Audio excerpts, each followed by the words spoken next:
இருக்கிறது. உலக கல்வி பயிற்றுவிக்கப்படாவிட்டால் உலகம் குருடாகிவிடும், வாழ்க்கை குருடாகிவிடும். பொருளை எவ்வாறு கையாள வேண்டும் என்ற அறிவு புகட்டப்படும் போது பொருளை எவ்வாறு பகிரப்பட வேண்டும் என்ற ஆன்மீக அறிவும் கற்றுக் கொடுக்கப்பட்டு கொண்டு தான் இருக்கிறது. 2 அறிவும் 2 கண்களை போன்றது தான். ஒரு அறிவை விலக்கி இன்னொரு அறிவை நாம் மேம்படுத்த முடியாது. அடிப்படை தேவை உணவு, உடம்பு வளர்ச்சி, சுகம்.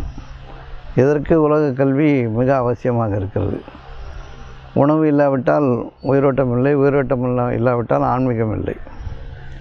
முறைப்படுத்தப்படாத ஒரு கல்வி தான் இங்கே ஒழுங்கினமான கல்வி ஆகிப்போச்சே தவிர உலக கல்வி தப்பானது கிடையாது. பொறுமையாகவும் மன்னிப்பவனாகவும் கருணையுடையனாகவும் இரக்கமுடையனாகவும் நான் இருக்கிறேன்னு சொன்ன என்ன அர்த்தம்? நீ இருன்னு அர்த்தம். துன்பமாக இருந்து இருப்புக்கே சோத்துக்கே லாட்ரின்னு வச்சுக்கலாம், அவன் பொறுமையாக தான் இருப்பான், கை கட்டி நிற்பான். சோறு கொஞ்சம் கடிச்சா போதும், வாய் பிளந்துக்கும். நான் யார் தெரியுமான்னுவான். வாயில் சோறு ஊட்டினவனே நான் யார் தெரியுமான்னுவான். அவனை பற்றி நமக்கு என்ன கவலை? அவனுக்கு கர்வம் வந்துடும், பெருமை வந்துடும், புகழ் வந்துடும். பொறுமையாரு, நிதானம் இரு, பார்த்துப்போ, கவனிச்சுப்போ, ஒழுங்காக படி, பேசாத, ரொம்ப கெட்ட பேச்சு பேசாத, ஆட்டம் போடாத. இதெல்லாம் அருள் கல்வியும் சேர்ந்து தானே புகட்டப்படுது. கோவம் வருதுன்னா இறைவனே பொறுமையாளனே எனக்கு பொறுமையை கொடுன்னு கேட்க வேண்டியதுதான். திருநாம ஜபம் செய்ய வேண்டியதுதான்.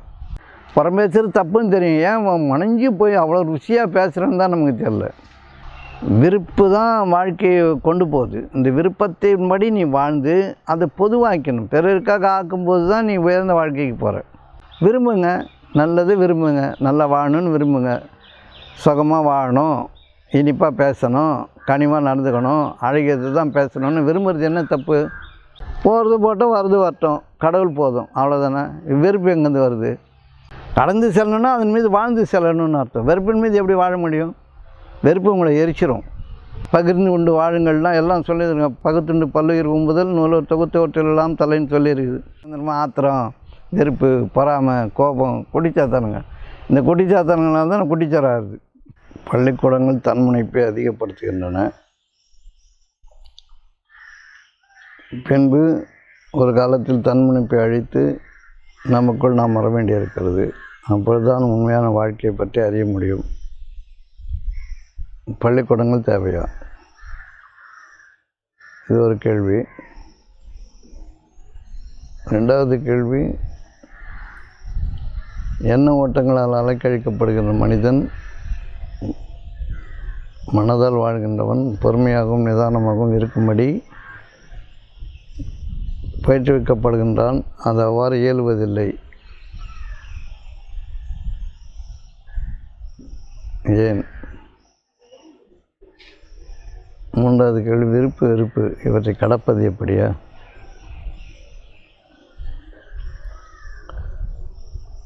முதல் கேள்வி, பள்ளிக்கூடங்கள் தேவையா? தேவை. பள்ளிக்கூடங்கள் தேவையாக இருக்கின்றன.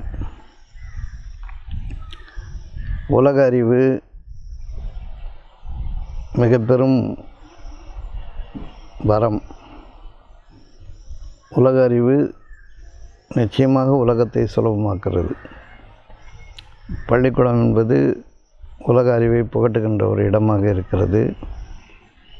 மனிதனுக்கு அறிவிக்கப்பட்ட அறிவு, அறிந்த அறிவு இவையெல்லாம் மற்றவர்களுக்கு கடத்தப்படுகின்றது. குழந்தைகள் தொட்டு மற்றவர்களுக்கு உலக அறிவு கடத்தப்படுகிறது. உலக அறிவு இது என்ன என்பதை அறிந்து கொள்வதில் மிக பெரும் வசதி வாய்ப்பு இருக்கிறது. பொருள் பற்றிய ஞானம் இல்லாவிடில் உலகம் குருட்டுத்தனமாக ஆகிவிடும். எழுதுவதும் படிப்பதும், எழுத்துக்களை அறிவதும் படிப்பதும், அறிவை வளர்த்து கொள்வதும் உலகத்தை உங்களுக்கு லேசாக்குகிறது. உலகம் கிடைக்கப்பெறுகிறது. வசதி வாய்ப்புகள் பெருகின்றன. பொருள் பற்றிய ஞானம் மிகவும் அவசியமானது. உலக கல்வி வாழ்க்கையில் நீங்கள் தேடி பெற வேண்டியவற்றை மிக எளிதாக உங்களுக்கு கொண்டு வந்து தருகிறது. அந்த காலத்துலலாம் மாட்டு வண்டி வச்சுட்டு சக்கரம் கண்டுபிடிக்கிறதுக்கு முன்னாடி ரொம்ப நிறைய பயணமாக இருந்தது. நெருப்பு சக்கரம் வந்த பிறகு தான் பெரும் முன்னேற்றம் ஏற்பட்டதாக சொல்லுவாங்க. சக்கரம் கண்டுபிடிக்கப்பட்ட பிறகு தூரங்கள் சுலபமாகின. அதுக்கு முன்பாக கால்நடையாக போயிட்டு இருந்தாங்க, நடந்து போயிட்டு இருந்தாங்க, கால்நடைகளை போல் போயிட்டு இருந்தாங்க. ஒரு அறிவு சக்கரம் கொடுக்கப்பட்ட பிறகு வண்டிகள் செய்யப்பட்டது. மாட்டு வண்டி முதலான தேர் முதலான வண்டிகள் செய்யப்பட்டது. அது முன்னாடி கால்நடைகளில் ஏறி சவாரி பண்ணிட்டு இருந்தாங்க. இப்போ தேர் முதலியவை வந்த பிறகு இன்னும் பயணம் சுலபமாச்சு. இப்படி ஒவ்வொரு அறிவாக இறைவனுடைய பெரும் கொடையால் நமக்கு அறிவிக்கப்பட்டது. பொருள் பற்றிய ஞானம் வர வர உலகம் சுருங்கி போனது. தூரமாக காணப்பட்ட நாடுகள், அறியப்படாத நாடுகள், அவனுடைய பல மனிதர்களுடைய கலாச்சாரங்கள், ஒழுக்கங்கள், நீதிகள், நியாயங்கள், பண்பாடுகள், வாழ்க்கை முறைகள் இவையெல்லாம் எல்லா மக்களுக்கும் அறியப்படக்கூடிய ஒன்றாக ஆச்சு. இப்போ உலக கல்வி அதை சுலபமாக்குச்சு. விஞ்ஞான அறிவு நம்முடைய தேவைகளை ரொம்ப லேசாக ஆக்கி விட்டுடுச்சு. இப்போ கிணத்துல ஏட்டம் இறைச்சிட்டு இருந்தாங்க, மாடு கட்டி இழுத்து ஏட்டம் இறைச்சிட்டு இருந்தாங்க. இப்போ மின்சாரம் கண்டுபிடிக்கப்பட்ட பிறகு மோட்டார் போன்ற வாகன பொருட்கள், கருவிகள் தண்ணி இறைக்கிறது ரொம்ப சுலபமாக்கிடுச்சு. மின்சாரம் உலகத்தை ஒளிமயமாக்கியது, இருட்டை நமக்கு வெளிச்சமாக்கி காட்டியது. இன்னும் பல்வேறு முன்னேற்றங்களுக்கு, பல்வேறு தேவைகளுக்கு மின்சாரம் ஒரு அடிப்படை. இப்போ மின்சாரம் எவ்வாறு தயாரிப்பது, மின்சாரத்தை எவ்வாறு கட்டுப்படுத்துவது, மின்சாரத்தை எவ்வாறு கொண்டு செல்வது போன்ற ஞானங்கள் இல்லைன்னா உலகம் இயங்காது. போக்குவரத்து இல்லைனாலும் உலகம் இயங்காது. பசுமை புரட்சி, வெண்மை புரட்சி போன்ற புரட்சிகள் ஏற்பட்டு உணவு பற்றாக்குறை நீக்கப்பட்டது. இன்னும் வாகன போக்குவரத்துகள் நம்முடைய உடல் உழைப்பை குறைத்தன, அறிவு அதிகமாகியது. இவ்வாறு உலக கல்வி எண்ணிறந்த வகையில் நமக்கு உதவியாக இருக்கிறது. மருத்துவம் முதற்கொண்டான உலக கல்விகள் உடல் நலத்தை பேணி பாதுகாக்கிறது. உலக கல்வி என்பது மிக பெரும் வரம். பொருள் பற்றிய ஞானம் என்பது மிகப்பெரிய வரம். அது பயிற்றுவிக்கப்பட்டு கொண்டே இருக்கிறது. உலகம் இன்னும் முன்னேறி கொண்டே இருக்கிறது. இன்னும் சக்தியை தேடிக்கொண்டே இருக்கிறான் மனிதன். நிலக்கரியிலிருந்து சக்தி எடுத்தான், பின்பு மின்சாரத்திலிருந்து எடுத்தான், பின்பு வெளிச்சத்திலிருந்து, வெயிலிலிருந்து, சூரியனிலிருந்து சக்தி எடுத்தான். இன்னும் பல்வேறு சக்திகளை தேடிக்கொண்டே இருக்கிறான். இன்னும் இந்த வாழ்க்கை மிக சுலபமாக ஆவதற்கான எல்லா வழிமுறைகளும் அறியப்பட்டு கொண்டே இருக்கிறது. இதில் ஆபத்துக்கள் இருந்தாலும்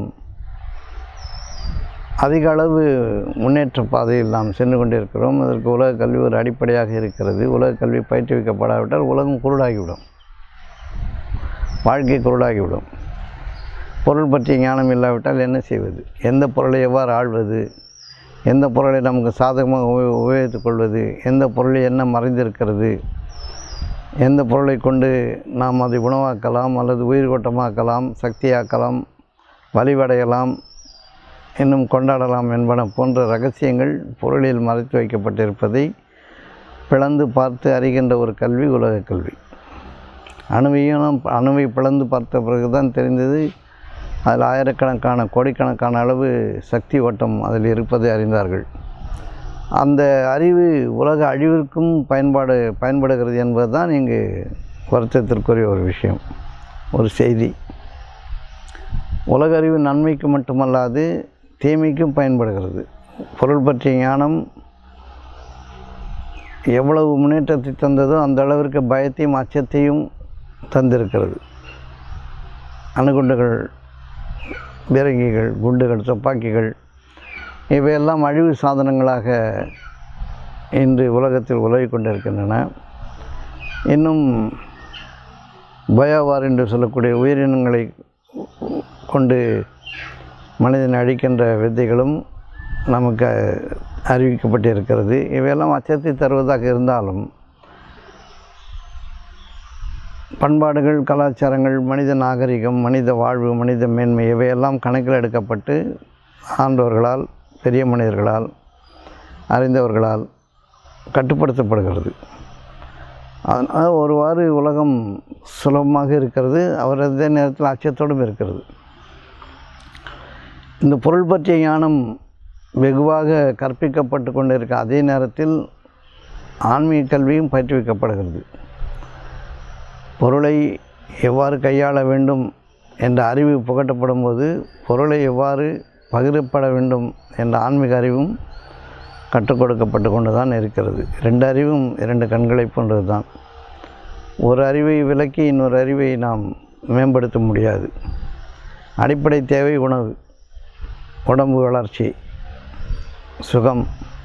இதற்கு உலக கல்வி மிக அவசியமாக இருக்கிறது. உணவு இல்லாவிட்டால் உயிரோட்டம் இல்லை, உயிரோட்டம் இல்லாவிட்டால் ஆன்மீகம் இல்லை. அதனால் ஒன்று சார்ந்து இருக்கிறது. இம்மையும் மறுமையும் வெவ்வேறானதல்ல. இம்மை வாழ்க்கையும் மறுமை வாழ்க்கையும் ஒரு இடத்தில் ஒன்றாக அறியப்பட வேண்டியதாக இருக்கிறது.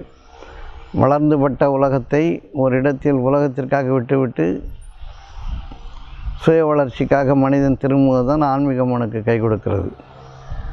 தன்னை பற்றி அறிவு வருகிறது, எல்லையற்ற அறிவு. அப்போ தன்முனைப்பை அதிகப்படுத்துறது தான் பெரும் ஆற்றலை மனிதனுக்கு கொடுக்கிறது. தன்னால் இயன்றதை முனைகிறான். தான் இதை செய்ய வேண்டும் என்று இவன் இதை செய்ய வேண்டும் என்று அறிவுறுத்தப்பட்டவுடன் அதற்கான ஆற்றலை அவன் பெற்றுக்கொள்கிறான். அந்த காரியத்தை அவன் செய்கிறான். ஆனால் பல்வேறு வேலைகள் ஒழுங்காக நடக்கிறது. ஆகவே கல்விக்கூடங்கள் மிகவும் அவசியமானவை தான், அதில் எந்த சந்தேகமில்லை. உலக அறிவு உயர்ந்த அறிவு தான். அது உயர்ந்த அறிவாக நாம் பயன்படுத்த தவறுகிறோமே தவிர சுயநலத்தின் காரணமாகவும் ஆசையின் காரணமாகவும் அதிகமாக வேண்டுமென்ற விருப்பத்தின் காரணமாகவும் உலக கல்வியை நமக்கு சாதகமாக பயன்படுத்தி பிறரை சுரண்டி பிழைப்பது, பிறரை பயமுறுத்தி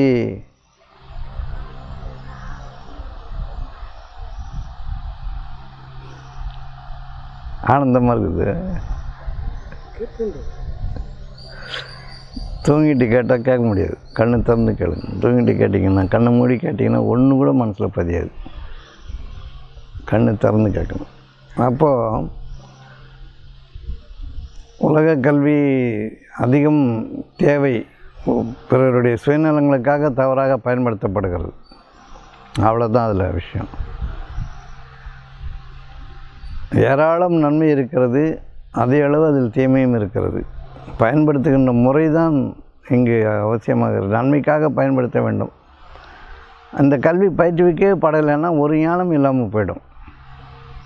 எந்த ஞானமும் இல்லாமல் போயிடும். ஒரு விமானம் செய்யணும், ஒரு ரயில் செய்யணும், ஒரு பஸ்ஸு செய்யணும், ஒரு கார் செய்யணும், சைக்கிள் செய்யணும், ஒரு பாத்திரம் பண்டம் செய்யணும், ஒரு கிணறு வெட்டணும், அது பண்ணணும், இது பண்ணணும். எல்லாத்துக்கும் உலக அறிவு இருந்தால் தானே முடியும். உலக அறிவு இல்லைன்னா முடியாது தானே. உலக கல்விக்கூடங்களில் பயிற்றுவிக்கப்படலைன்னா எங்கே போய் எதை அடையிறதுக்கு? ஒன்றும் பண்ண முடியாது. அப்புறம் கோழிகளையும் ஆடுகளையும் மாடுகளையும் போல் ஒரு குறிப்பிட்ட இடத்துக்குள்ளே கிடைச்சதை சாப்பிட்டு வந்ததை தின்று விதி வந்தால் முடிவோம்ன்ற லெவலில் வாழ்க்கை போயிடும். ஆகவே தன்முனைப்பு ஆரம்பத்தில் ரொம்ப அவசியம். அந்த அறிவை பெற்ற பிறகு, உலகத்தை லேசாகி கொண்ட பிறகு, பிறருக்கு பயன்படும்படியான அறிவாக உலக அறிவை யார் பயன்படுத்துகிறாரோ, பெற்றுக்கொண்ட அறிவை உலக முன்னேற்றத்திற்காக யார் அர்ப்பணிக்கிறாரோ அவர் ஒரு காலகட்டத்தில் தன்னுடைய சொந்த தன்முனைப்பு என்று சொல்லக்கூடிய ஈகோ, ஒரு சுயநலம், அதாவது பிற நலத்தை கருதாத சுயநலம், அவங்க தன்முனைப்பை விட்டு சொந்த சுயத்திற்குள், சுயம்னு ஒன்று கிடையாது, தனக்குள் அவர்கள் செல்கின்ற நேரத்தில் ஆன்மீகம் அவர்களுக்கு பயன்படும். அருள் சார்ந்த உலகம் அவர்களுக்காக திறக்கப்படுகிறது. பொருள் சார்ந்த உலகம் மேம்பாடான நிலையில் அறியப்பட்ட பிறகுதான், உயர்ந்த நிலையில் பொருள் சார்ந்த உலகம் அனுபவிக்கப்பட்ட பிறகுதான் அருள் சார்ந்த உலகம் திறக்கப்படுகிறது. பொருள் சார்ந்த உலகம் இல்லைன்னா அருள் சார்ந்த உலகத்துக்கு வேலையே கிடையாது. ஆனால் இம்மையிலும் மறுமையிலும் பாக்கியங்களை விரும்பணும். உலக கல்வி வேணும். என் இறைவனை என் கல்வி ஞானங்களே அதிகப்படுத்துவாயாக. கல்வியை அதிகப்படுத்தணும், ஞானங்களே அதிகப்படுத்தணும். அதனால் உலக கல்வி நிராகரிக்கப்படக்கூடிய ஒன்று கிடையாது. ஒரு நகர்தலே இல்லாமல் போய்டும். ஒரு நகர்தல். இன்றைய தினம் உலக கல்வி எவ்வளோ லேசாக இருக்குது பாருங்கள். ஒரு டப்பாக்குள்ளே போட்டான், சின்ன டப்பான்னு கூட சொல்ல முடியாது, ஒரு பிளேட்டு, அதுதான் செல்ஃபோன் இல்லைன்னா கம்ப்யூட்டர். ஒரு பிளேட்டு, அந்த பிளேட்டுக்குள்ளே உலக ஞானம் மொத்தமும் கொட்டி கிடக்குது. எல்லா அறிவும், எல்லா செயல்பாட்டு முறைகளும், எதை எவ்வாறு செய்வது, எதை எவ்வாறு தயாரிப்பது. ஒரு வலைப்பெண்ணெல்லாம் அதை வச்சாங்க. எந்த வலையில் வேணாலும் தொட்டு எந்த வலைக்கு வேணாலும் எந்த இடத்துக்கு வேணாலும் போயிடலாம். இப்பேற்பட்ட ஞானம் நமக்கு கொடுக்கப்பட்டு இருப்பது. ஆகவே முந்தியதற்கு பிந்தியது மேலானது. முன்பு வாழ்ந்தவர்களுக்கு இப்போ மேலான அறிவு நமக்கு வழங்கப்பட்டிருக்கிறது. அது முறைப்படுத்தப்பட வேண்டும். முறைப்படுத்தப்படாத ஒரு கல்வி தான் இங்கே ஒழுங்கினமான கல்வி ஆகிப்போச்சே தவிர உலக கல்வி தப்பானது கிடையாது. முறைப்படுத்தப்பட்டு ஒழுக்கம் கற்பிக்கப்பட்டு இந்த எல்லையில் நிற்க நமக்கு முடியலன்னும் போது தான் அது துன்பமாக மாறுது. இப்போ ஏகப்பட்ட ஆயுதங்களை வச்சுருக்காங்க எல்லோரும். ஏன் ஒருத்தர் பார்த்து பயப்படுறாங்க? அத்துமீறல் நடந்துடும். அவங்கவுங்களுக்குன்னு ஒரு நாடு, அவங்களுக்குன்னு ஒரு தேசம், அவங்களுக்குன்னு ஒரு வரைபடம், எல்லை கோடுகள்லாம் வச்சுக்கிட்டு அவங்க ஒவ்வொரு நாட்டு மக்களும் வாழ்ந்துட்டுருக்குறாங்க. அதில் ஆயுதங்களை அதிகம் வச்சுக்கிட்டு அத்துமீறது, சண்டைக்கு வர்றது, போகிறது வருது, மத ரீதியான மோதல், இன்னும் கலாச்சார ரீதியான மோதல்லாம் நடந்துக்கிட்டு இருக்குது. இது உலக கல்வி அழிவுக்குரிய சாதனமாகவும் பயன்பட்டு பேரழிவை ஏற்படுத்தி விடுகிறது. ஆனாலும் அது முறைப்படுத்தப்பட்ட ஒரு கல்வியாக இருந்து கட்டுப்பாடுகளுக்குள்ளே நம்ம வாழ்ந்தால் சுகமாக தான் இருக்கும். அதனால் கல்வி அறிவு கற்றுக்கொள்ள வேண்டிய ஒன்று தானே தவிர அது நிராகரிக்கப்பட வேண்டிய ஒன்று கிடையாது. அதனால தான் இறைவன் மனிதன் படைக்கும் பொழுது முதல்ல பொருள் பற்றிய ஞானத்தை அறிவிக்கிறான், பொருள்களின் பெயர்களை அறிவிக்கிறான். மாணவர்களுக்கு கூட அறிவிக்காத ஒன்றை மனிதனுக்கு அவன் அறிவித்தான். மாணவர்களுக்கு கூட அறிவிக்கப்படாத ஒன்றை பொருள் பற்றிய விவரத்தை, பெயர்களை, ஞானங்களை ஆதமுக்கு அறிவிக்கிறான். அறிவித்து மாணவர்களை பார்த்து சொல்கிறான், நீங்கள் அந்த பெயர்களை சொல்லுங்க பார்க்கலாம், அவனை ஞானங்களை பற்றி பேசுங்க பார்க்கலாம்னா, நீ எதை அறிவித்தாயோ அதை தவிர எங்களுக்கு எதுவும் தெரியலன்றாங்க.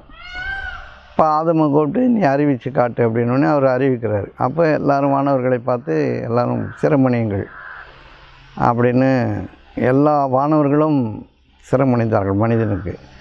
ஏன்னா அவனுக்கு பொருள் பற்றிய ஞானத்தை இறைவன் அறிவித்ததன் காரணமாக தன் வாழ்க்கையை தானே அமைத்து கொள்ளக்கூடிய, தானே அறிந்து இறைவனுடைய அனுமதியை கொண்டு தானே பகுப்பாய்வு செய்து வளரக்கூடிய அறிவை இறைவன் மனிதனுக்கு அறிவித்தான். ஒரு பிரதிநிதியை படைக்க போகிறேன்னு சொல்லி தான் ஆதமை படைக்கிறான். இந்த பிரதிநிதித்துவத்தை கொடுக்கறது தான் பொருள் பற்றிய ஞானம். உலகை ஆளுவதற்கான எல்லா அறிவும் கொடுக்கப்பட்டிருக்கிறது. அது இறைவனுடைய அனுமதியை கொண்டு யார் உள்ளட்சத்தோடு இருக்கிறாங்களோ அவங்களுக்கு அது நிறைவாக பயன்படும். உள்ளட்சம் மற்றவர்களுக்கு அழிச்சிடும், அவ்வளோதான். இதை ஞாபகம் வச்சுக்கணும். அப்போது படைப்பாற்றல், படைப்பாளனாகிய உன் இறைவனின் திருநாமத்தை கொண்டு ஓதுவீராக, படைப்பாளனாகிய உன் இறைவனின் பண்புகளை கொண்டு அறிவீராக அப்படின்னு இருக்குது. படைப்பாளன் இறைவன் தான் என்பதற்கு நம்ம சாட்சியாக இருக்கணும். படைப்பாளன் இறைவன் படைப்பாளன் என்பதற்கு நம்ம சாட்சியாக இருக்கணும். அந்த அறிவை நம்ம கொடுத்துருக்குறோம்.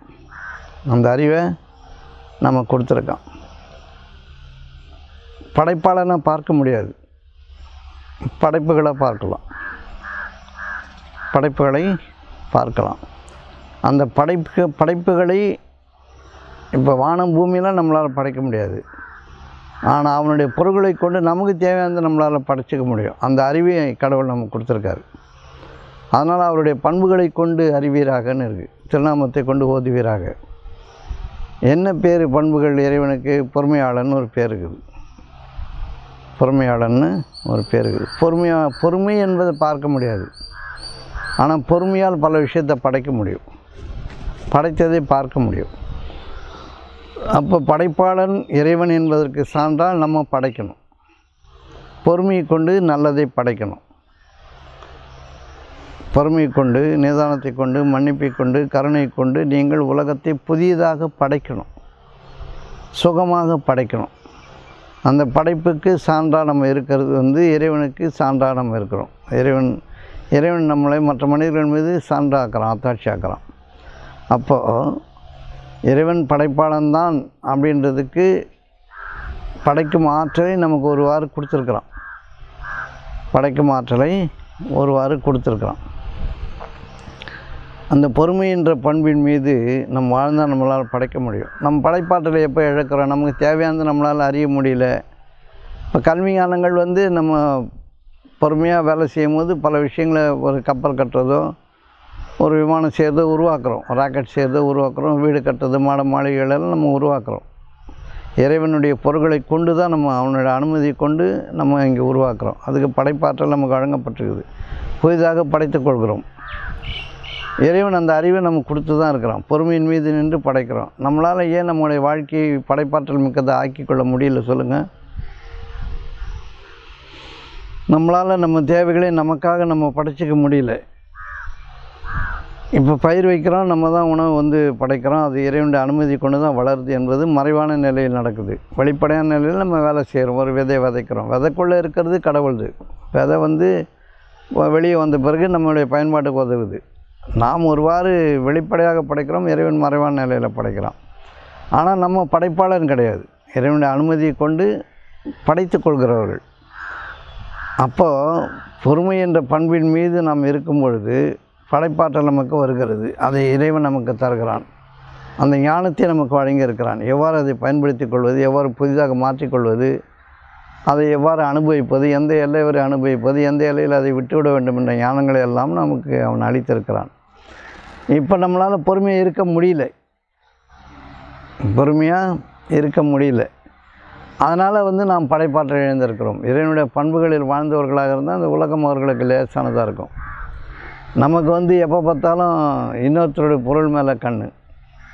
அவனுக்கு அது கொடுக்கப்பட்டிருக்கு, இவனுக்கு இது கொடுக்கப்பட்டிருக்குது, இது நமக்கே கொடுக்கலன்ற வந்து விரக்தி மனநிலையில் நம்மளால் எதையும் படைக்க முடியாது.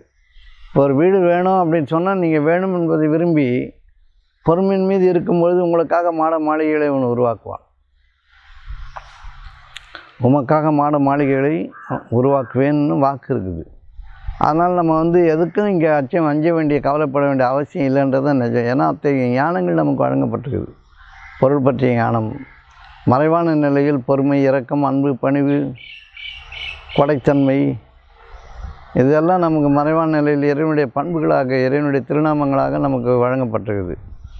ஏகப்பட்ட திருநாமங்கள் இறைவனுக்கு இருக்குது. ஆயிரம் திருநாமங்கள் இருக்குது. எல்லாமே படைப்பாற்றல் மிக்கது. இறைவனுடைய ஒவ்வொரு திருநாமம், உணவளிப்பவனேன்னு சொன்னீங்கன்னா உணவை படைக்கிற ஆற்றல் நம்ம கொடுத்துட்றோம்.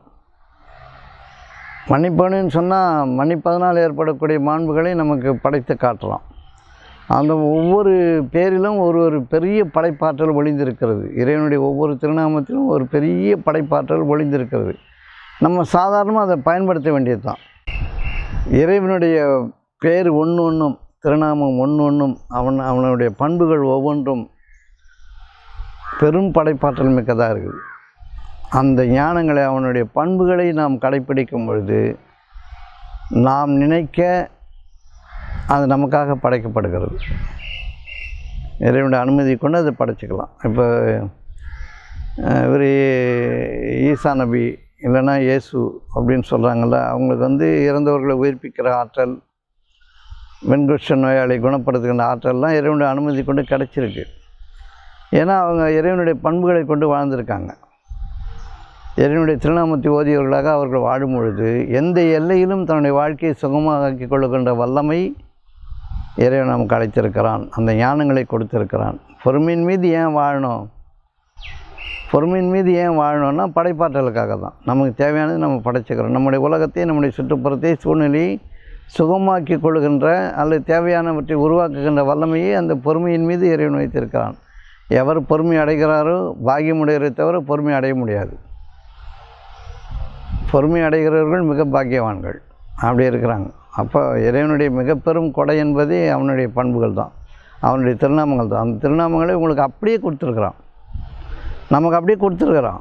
பொறுமையாகவும், மன்னிப்பவனாகவும், கருணையுடையனாகவும் இரக்கமுடையனாகவும் நான் இருக்கிறேன்னு சொன்ன என்ன அர்த்தம்? நீ இருன்னு அர்த்தம். நீ இரு. இறைவன் பொறுமையுடையனாகவும் கருணையாளனாகவும் இருக்கிறான்னு சொன்னால் நம்மளும் அதை இருக்க வேண்டியது. அவனுடைய கொடைத்தன்மைகளை கொண்டு ஓதிக்கணும். அவனுடைய திருநாமத்தை கொண்டு நம்ம ஓத அவனுடைய திருநாமத்தின் மீது நம் பண்புகளின் மீது நம் வாழ படைப்பாற்றல் நமக்கு வரும். ஆனால் இறைவனுடைய படைப்பு வேறு, நம்முடைய படைப்பு வேறு. நமக்கு தேவைகளை படைச்சிக்கலாம். அவன் வானம் பூமியை படைக்கிறவன், அண்ட சராசரங்களை படைக்கிறவன், அகிதங்களை படைக்கிறவன். அவனுக்கு நிகர் கிடையாது. நம்ம சும்மா அவனுடைய பண்புகளை கொண்டு ஓரளவிற்கு இந்த வாழ்க்கையை அழகாக்கி சுகமாக்கி நற்பண்புகளில் வாழ்ந்து நாமும் வாழ்ந்து பிறரையும் வாழ வைத்து இறைவனுடைய திருப்பொருத்தத்திற்கு ஆளாகிற வேலை தான் நம்ம இங்கே செய்ய முடியும். அப்போது இந்த உலக வாழ்க்கை நமக்கு உலக அறிவு ஞானங்களாக கொடுக்கப்பட்டிருப்பது இறைவனுடைய திருப்பெயரால் தான். இறைவனுடைய திருப்பெயரால் தான். இப்போ உலக அறிவு மொத்தமாக இப்போ கல்வி அறிவு எழுதி வைக்கப்பட்ட அறிவு, கண்டுபிடிக்கப்பட்ட அறிவெல்லாம் கற்றுக்கொண்டு பொறுமையின் மீதும் இரக்கத்தின் மீதும் பணிவின் மீதும் நிதானத்தின் மீதும் நம்ம இருக்கும் பொழுது தான் மிகச்சிறந்த மனிதர்களாக நம்ம வாழ்கிறோம். வெறும் அறிவை வச்சுக்கிட்டு வாழ முடியாது. வெறும் அறிவு இருக்கும், வேலைக்கு செய்யலாம், எல்லாம் பண்ணலாம். ஆனால் அதன் மீது பொறுமை இல்லைன்னா, இப்போ நீங்கள் படிச்சுட்டு ஒரு விமானம் செய்கிறீங்கன்னா எந்தெந்த வயரை எங்கெங்கே இணைக்கணும், எதில் சேர்க்கணுன்ற அறிவு உங்களுக்கு கொடுக்கப்பட்டாலும் பொறுமைன்றது ஒன்று இல்லைன்னா உங்களால் முடியாது. பொறுமையாக அந்த காரியத்தை நீங்கள் செய்யும் பொழுது நீங்கள் படைப்பாற்றல் மிக்கவர்களாக உங்களுக்கு தேவையான விமானத்தை செய்பவர்களாக நீங்கள் ஆகிறீங்க. அப்போது ஒவ்வொரு பேரும் ஒவ்வொரு சிறப்பு வாய்ந்தது.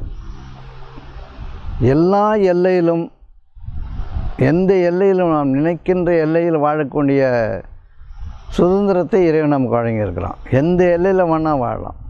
அதில் ஒரு விசேஷம், நீ வாழலாம், இல்லை ஒன்று அழிச்சிக்கலாம், ரெண்டும் இருக்குது. இறைவனை அடிவற்றி வாழும்போது வாழுகிறோம், சைத்தானை அடிவற்றி வாழும்பொழுது நாம் இறந்து போகிறோம், இது அழிந்து போகிறோம். இதுதான் கணக்கு.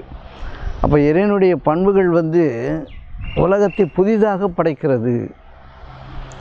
தேவைக்கேற்றவாறு நம்மளால் மாற்றிக்க முடியுது. ஒவ்வொரு புத்தறிவும் பொங்கி வருகிறது.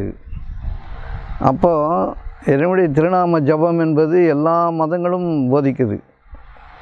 திருநாம ஜபம், திருநாமத்தை ஓதுதல், அவனை பெயரை கொண்டு அவன் இரக்கமுடையவன்னு நீங்கள் சொன்னீங்கன்னா இரக்கமாக இருந்து பாருங்கள். இரக்கமுடையவன் இரக்கம் செய்யப்படுவான். துன்பமே இல்லாமல் ஒரு வாழ்க்கை. மன்னிப்பது மிகப்பெரியது. கொடைத்தன்மை என்பது அளப்பரியது. பொறுமை என்பது அதற்கு நிகராக ஒன்று இல்லை. இறைவனுடைய மிக பெரும் ஞானங்கள் அவனுடைய பண்புகளில், அவனுடைய திருநாமத்தில் இருக்குது. இதை புரிஞ்சு தான் நம்ம சொல்லிக் கொடுக்கணும். இப்போ மறைவான நிலையில் தான் எல்லாத்தையும் நம்ம படைச்சிருக்கலாம். எதையும் பார்க்க முடியாது, ஆனால் செயல்படுத்த முடியும். அப்போது உலக கல்வி இறைவனுடைய கருணையால் நமக்கு எது அதனால் ஆகியிருக்கிறது என்ற அறிவு நமக்கு வழங்கப்படுகிறது. அந்த அறிவை நாம் எழுதி வைத்துக் கொள்கிறோம், புத்தகங்களாக்கி வைக்கிறோம். வருங்கால சந்ததிகளுக்கு அதை பாடமாக நம்ம கொடுக்குறோம். புதிய அறிவை யாருக்கோ ஒரு சிலருக்கு தான் இறைவன் இறக்கி வைக்கிறான். மகான்களுக்கும் மேதைகளுக்கும் தீர்க்கதரிசிகளுக்கும் நபிமார்களுக்கும் குருமார்களுக்கு இறக்கின மாதிரி விஞ்ஞானிகளுக்கு இறக்கி வைக்கிறான். அவனுக்கு அருள் பற்றிய தாகத்தை ஞானத்தை மேன்மக்களுக்கு இறக்கின மாதிரி விஞ்ஞானிகளுக்கு பொருள் பற்றிய ஞானத்தை இறக்கி வைக்கிறான். இவ்வாறு உலகத்தை இறைவன் ஆட்சி செய்துட்ருக்கிறான். இதில் ரெண்டு ஞானமும் ரொம்ப முக்கியமானது தான். பொருள் பற்றிய ஞானம் மிக அவசியமானது. பொருள் பற்றிய ஞானத்தை அருள் பற்றிய ஞானத்தோடு இணைக்கும் பொழுது உலகம் இம்மையும் மறுமையும் மிகச் சிறப்பான ஒன்றாக சொர்க்க வாழ்க்கையாக மாறி போயிடுது. அதனால் பொறுமையாக இருக்க முடியலன்றது நம்ம சொல்லுகிற ஒரு சப்பக்கட்டு. பொறுமையாக இருக்க முடியல. யார் கூட நீங்கள் பொறுமைன்னு என்ன நினச்சிக்கிறீங்கன்னா, யாராவது ஒரு கலகம் பண்ணுவாங்க, குதர்க்கம் பண்ணுவாங்க, அந்த இடத்துல நம்ம பொறுமையாக இருக்கிறோம் அப்படின்னு நினைக்கிறோம். யாராவது சண்டை போடுவாங்க, அப்போ போய் பொறுமையாக இருங்க. திட்டுவாங்க, அப்போது பொறுமையாக இருங்க. அது நீ பொறுமையாக இருந்தாலும் ஒன்று தான், இல்லைன்னாலும் ஒன்று தான். சண்டை நடக்கிற இடத்துல பொறுமையாக இருந்தாலும் ஒன்று தான், பொறுமையாக இருக்கலான்னாலும் ஒன்று தான். பொறுமையாக எப்போவுமே இருக்கிறது தான் நியாயமானது.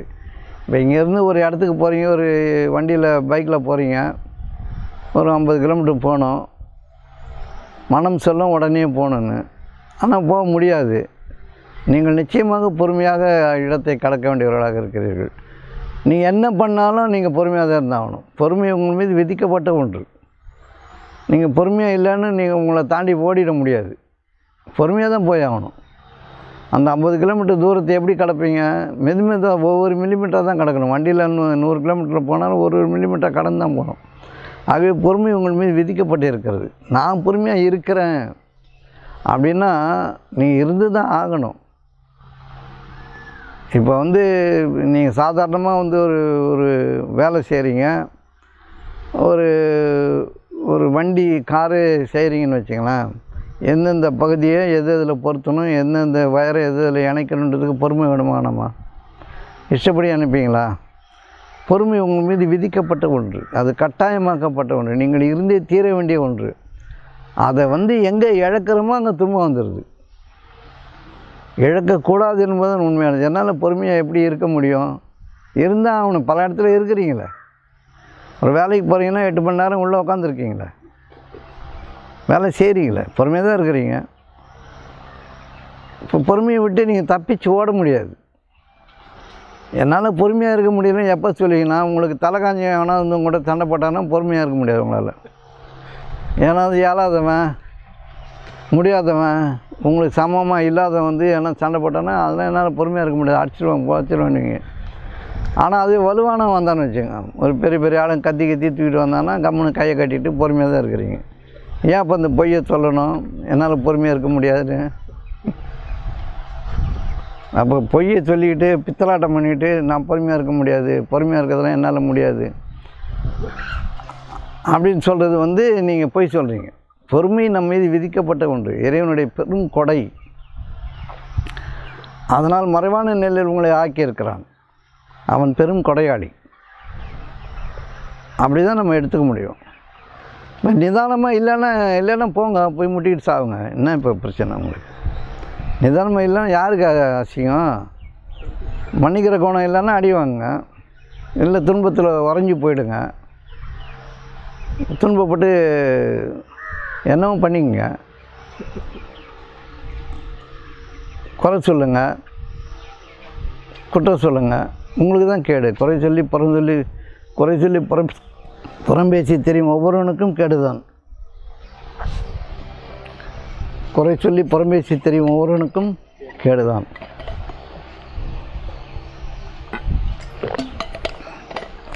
பொருளை சேகரித்து எண்ணிக்கொண்டே இருக்கிறானா? பொருளை சேகரித்து எண்ணிக்கொண்டே இருக்கிறான். அதனால் நீங்கள் நிதானமாக இல்லை. அது குரானில் ரொம்ப அழகான ஒரு இடத்துல அந்த வசனங்கள்லாம் வரும். நான் நிதானமாக இல்லை, பொறுமையாக இல்லைன்னா அது உன் இஷ்டம். அது அவன் ஹுதாமாவில் எரியப்படுவானான்.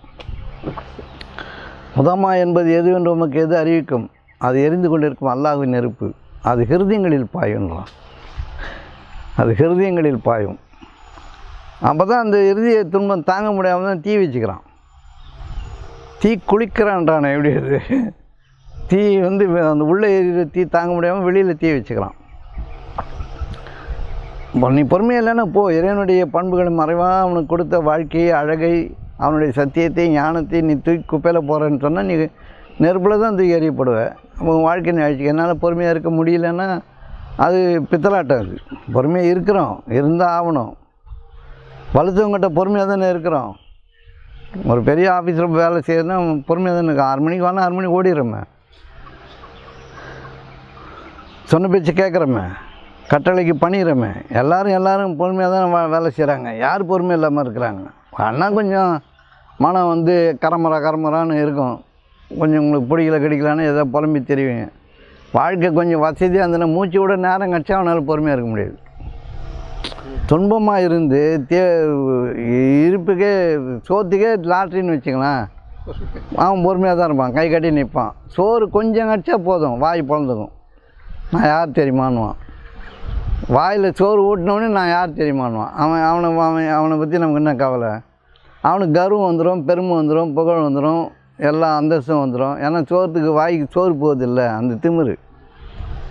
அதனால் அப்படி பேசக்கூடிய இது இருக்குது. நம்ம வந்து இறைவனுடைய பண்புகளை கொண்டு தியானம் கொண்டு தியானித்து வாழ்பவர்களாக இருந்தால் பொறுமையாக தான் இருக்கணும். எது கிடைத்த போதிலும், நம்ம எந்த வசதிக்கு வந்த பொழுதிலும் நம்முடைய பணிவின் மீது, நம்முடைய இரக்கத்தின் மீது, நம்முடைய அன்பின் மீது, கருணையின் மீது, மன்னிப்பின் மீது நம்ம வாழலைன்னா அது வாழ்க்கையாகவே இருக்காது. இவங்க கௌரவம் எப்படி கௌரவன்றான், அதுனா என்னன்னே தெரியல. அவனுக்கும் தெரியாது, யாருக்கும் தெரியாது. 4 காசை வச்சுக்கிட்டு 4 பேருக்கு முன்னாடி நான் கௌரவம்னா, அடுத்த தெருவுக்கு போனால் அவன் யாருன்னே தெரியாது. பக்கத்தூருக்கு போனால் எவனை பற்றியும் தெரியாது. ரோட்டில் போகிறான், கழுத்தி கட்டிவிடுவான். நான் அந்த இடத்துல அப்படியாப்பட்ட ஆள், இந்த இடத்துல இப்படியாப்பட்ட ஆளுன்னு வேணா சொல்லிக்கலாமே தவிர, நீங்கள் மனிதர்களுக்கு இறைவனால் அறிமுகப்படுத்தப்பட்ட மனிதர்களாக இருந்தால், இப்போ ஒரு முதலமைச்சர், ஒரு பிரதமர், ஒரு ஜனாதிபதினா ஒரு அறிவிக்கப்பட்ட மனிதர் இருந்தால் தெரியும். இந்த தோளாந்தொப்பம் அந்த மினிஸ்டர் ஆகிறவனுக்கு கூட தெரியாது, யார் அவர் என்னன்னு தெரியாமல் போடும். ஒரு பெரிய கல்வியாளர், ஞானமிக்க மனிதர், ஒரு சிறந்த ஆசான், ஒரு குரு, இவங்களாம் வந்து இறைவன் வெளிப்படுத்தினால் ஒழிய யாருக்கும் தெரிய போகிறதில்ல. அதனால் அவங்களே வந்து அடக்கமுடைய மனிதர்களை தான் இருக்கணும். அடக்கம் அமரர்கள் வைக்கும், அடங்காமை 6 இருள் வைத்து விடும். நீ அடங்கலைன்னா நீ இருட்டில் போய் சாவு. இன்னும் பிரச்சனை ஒன்றும் கிடையாது. அது உன் சொந்த விஷயம். அது நீ பொறுமையாக இரு, பொறுமையில்லைன்னா போ. பொறுமை என்பது இறைவன் மறைவாக கொடுத்துரு மாபெரும் பொக்கிஷம். அவனுடைய பெயர்கள் ஒவ்வொன்றும் மாபெரும் பொக்கிஷமாக நமக்கு வழங்கப்பட்டு இருக்கிறது. அதன் மீது வாழத்தில் என்ன குறை இருக்குது? அறிவு கொடுக்கப்பட்டதே அவனுடைய மறைவான ஞானத்திலேருந்து கொடுக்கப்பட்டது தானே. அதுக்கு நன்றி உடையவங்களாக இருங்க அப்படின்னு சொன்னால், அப்படிலாம் இருக்க முடியாது, இப்படிலாம் இருக்க முடியாதுன்னா இருக்காமல் போ. ஏதோ ஒன்று பண்ணிக்கோ. அவன் கூடவே அதை அதிகப்படுத்துறது சாத்தான் இருக்கிறான், தீய சக்தி. அவன் தூண்டி விடுவான். அவன் பெருமையாக பேச சொல்லுவான். நான் யார் தெரியுமானுவான், நான் நினச்சா அதை பண்ணுவேன், இதை பண்ணுவேன்னுவான். எதையா பண்ணிட்டு தெரியும். உன்னால் மிஞ்சி பண்ண என்ன செய்ய முடியும்? உங்கள் ஏரியாவுக்குள்ளே கொஞ்சம் கலவரம் பண்ண முடியும். ரொம்ப பெரிய ஆளாக இருந்தால் இன்னும் கொஞ்சம் அதிகமாக கலவரம் பண்ண முடியும். சாத்தான் கூட சேர்ந்து நீ சாத்தானாவே மாறிப்போ, நரகத்தில் போய் படுத்துக்கோ. இப்போ சொல்கிறோம் வந்து அருள் தான். அருள்மிக்க கல்வி, ஞான கல்வி புகட்டப்பட்டு ஒரு மனிதன் புகட்டப்படாமல் இருக்கிறான். சின்ன வயசுலேருந்தே சொல்லி தான் கொடுக்குறான். ஞான கல்வியும் உலக கல்வியும் கூடவே தான் வருது. அறிவிக்கப்படும் பொழுதே அன்பும் அறிவிக்கப்படுது. அறம் செய்ய விரும்புன்னு சொல்லி தான் கொடுக்குறாங்க. என்று சொல்லும் போதே அறம் செய்ய விரும்புன்னு சொல்லி தான் கொடுக்குறாங்க. பொறுமையாரு, நிதானமாரு, பார்த்துப்போ, கவனிச்சுப்போ, ஒழுங்காக படி, பேசாத, ரொம்ப கெட்ட பேச்சு பேசாத, ஆட்டம் போடாத. இதெல்லாம் அருள் கல்வியும் சேர்ந்து தானே புகட்டப்படுது. அருள் கல்வி சேர்ந்து தான் புகட்டப்படுது. அது வந்து பெற்றோர்களும் அது மாதிரி இருந்து புகட்டினா அது வேலைக்கு ஆகும். ஆசிரியர்களும் குருமார்களும் அன்பின் மீது, கருணையின் மீது, இரக்கத்தின் மீது, இறைவனுடைய பண்புகளை கொண்டு வாழ்ந்துருந்தாங்கன்னா அது அப்படியே ஏற்றி வைக்கப்படும். இல்லாதவங்க சொன்னால் அது ஏற்றுக்கொள்ளப்பட மாட்டாது. 2 கல்வியும் ஒரு சேர தான் போதிக்கப்படுது. ஆனால் ஒரு உலக கல்விக்கு முக்கியத்துவம் அதிகமாகவும், ஞான கல்விக்கு முக்கியத்துவம் குறைவாகவும் நம்ம கொடுக்குறோம். ஆனால் ஞான கல்வி தான் உலக கல்வியை வந்து உயர்வானதாக்கும். அடக்கம் இல்லாமல், அன்பு இல்லாமல், இரக்கம் இல்லாமல், பணிவு இல்லாமல், பொறுமை இல்லாமல் எந்த கல்வி படித்தாலும் பிரயோஜனம் கிடையாது. அது இருந்தால் தான் இதை அதிகப்படுத்தும். அதனால் இப்போ நீங்கள் சொல்லு என்னது, பொறுமையாக இருக்கிறதெல்லாம் சொல்லி கொடுக்குறாங்க. அதனால் அப்படிலாம் பொறுமையாக இருக்க முடியாதுன்னு. நீங்கள் பொறுமையாக தான் இருக்கிறீங்க. பொண்டாட்டிக்கிட்ட பொறுமையாக இருக்கிறீங்க, அம்மாக்கிட்ட பொறுமையாக இருக்கிறீங்க, சொந்த பந்தங்கிட்ட பொறுமையாக இருக்கீங்க. எல்லாரையும் எல்லாம் அடிக்க போகிறீங்க, கேட்டவனு சண்டையாக போடுறீங்க, பொத்திக்கிட்டு தானே போயிட்டுருக்குறோம்.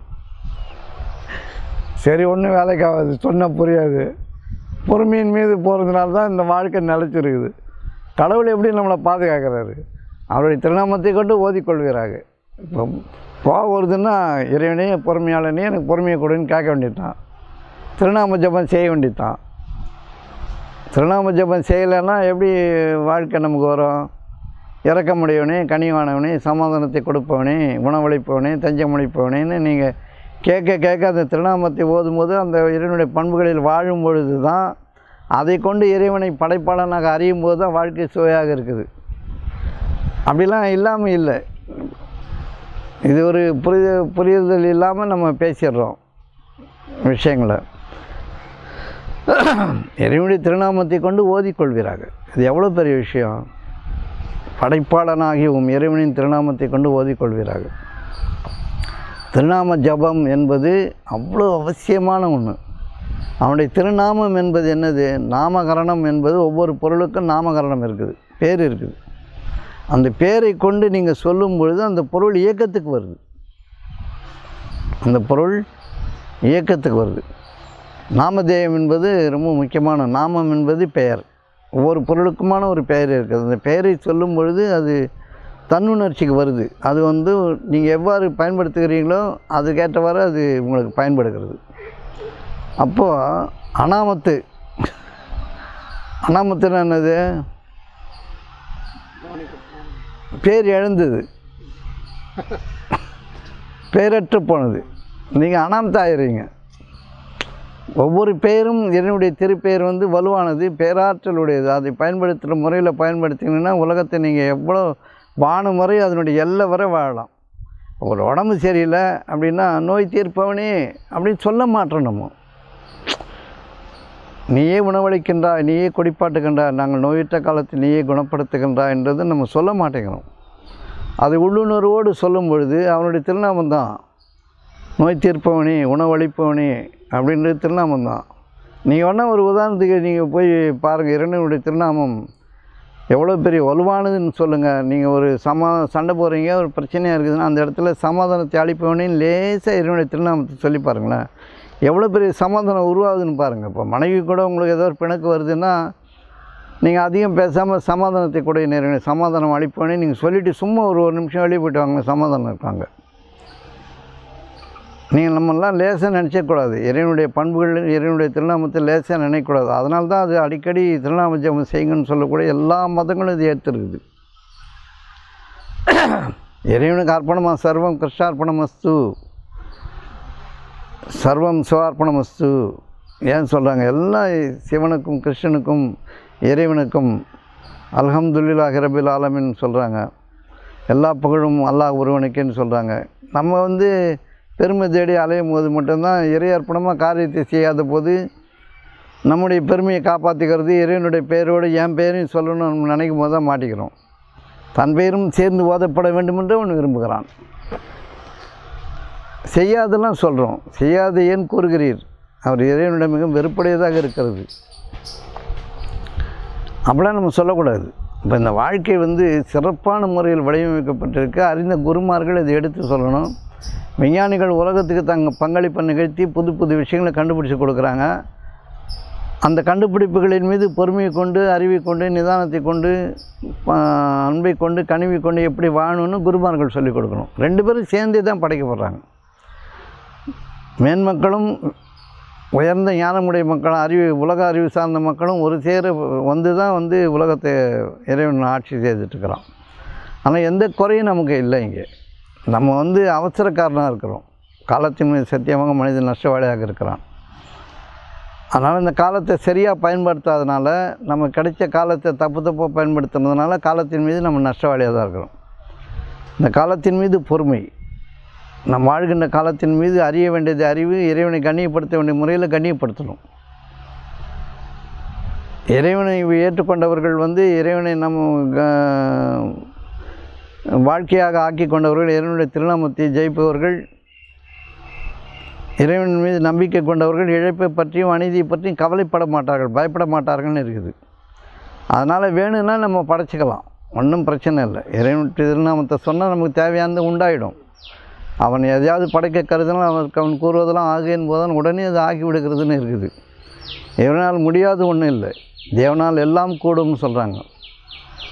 ஆபத்து காலங்களில் நோக்கி அழைப்பீராக, கூப்பிடுகிறாகன்னு இருக்குது.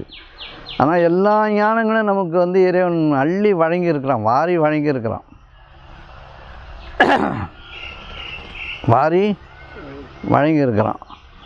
நம சிவைய சொல்லுங்கள், அது எவ்வளோ பெரிய மந்திரம்னு சொல்லியிருக்காங்க. நீங்கள் சாதாரணமாக சொல்ல வேண்டியது தான். அதற்குள்ள உள்ளடக்கமான எக்கச்சக்கமான விஷயங்கள் அடங்கி இருக்குது. நம்ம கவனத்தோடு சொல்ல வேண்டியது தான், அதன் பண்புகளின் மீது வாழ வேண்டியது தான். அது இல்லாமல் இந்த சாதாரண சண்டை, பிணக்கு, குறை பேசுறது, குற்றம் சொல்கிறது, அவனை பற்றி பார்த்துறது, இவனை இப்படி பார்க்குறது, எட்டி பார்க்குறது, ஒருத்தனுடைய பராமப்படுறது, இதெல்லாம் இருந்தால் நீங்கள் சாத்தான பின்னாடி போனீங்கன்னா இந்த இறைவனுடைய பண்புகளை நீங்கள் மறந்ததின் காரணமாக நீங்கள் வேதனையின் சாட்டை உங்கள் மீது எறியப்படுகிறது. நீங்கள் ஹுதாமாவில் எறியப்படுவீர்கள். அது எரிந்து கொண்டு இருக்கும் அல்லாஹ்வின் நெருப்பாகும், அது இருதயங்களில் பாயும் ஒரு எச்சரிக்கை இருக்குது.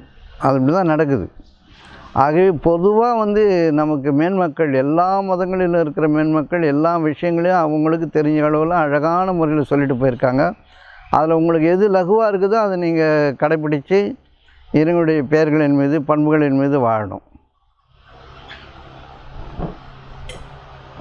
இமைப்பொழுதும் என் நெஞ்சில் நீங்காதான் தாழ்வாழ்க, இமைப்பொழுதும் என் நெஞ்சில் நீங்காதான் தாழ்வாழ்க அப்படின்னு சொல்கிறாங்கல்ல. ஒரு நொடிப்பொழுது கூட இறைவன் நம்மளை நீங்கிறது கிடையாது, நம்ம நீங்கிடுறோம். இமைப்பொழுதும் என் நெஞ்சில் நீங்காதான் தாழ்வாழ்க, எவ்வளோ அழகான வார்த்தை. நமசிவய வாழ்க நாதன் தாழ்வாழ்க, இமைப்பொழுதும் என் நெஞ்சில் நீங்காதான் தாழ்வாழ்க. ஒரு நொடி கூட இமைக்கின்ற இமைக்கிறது நொடியிலும்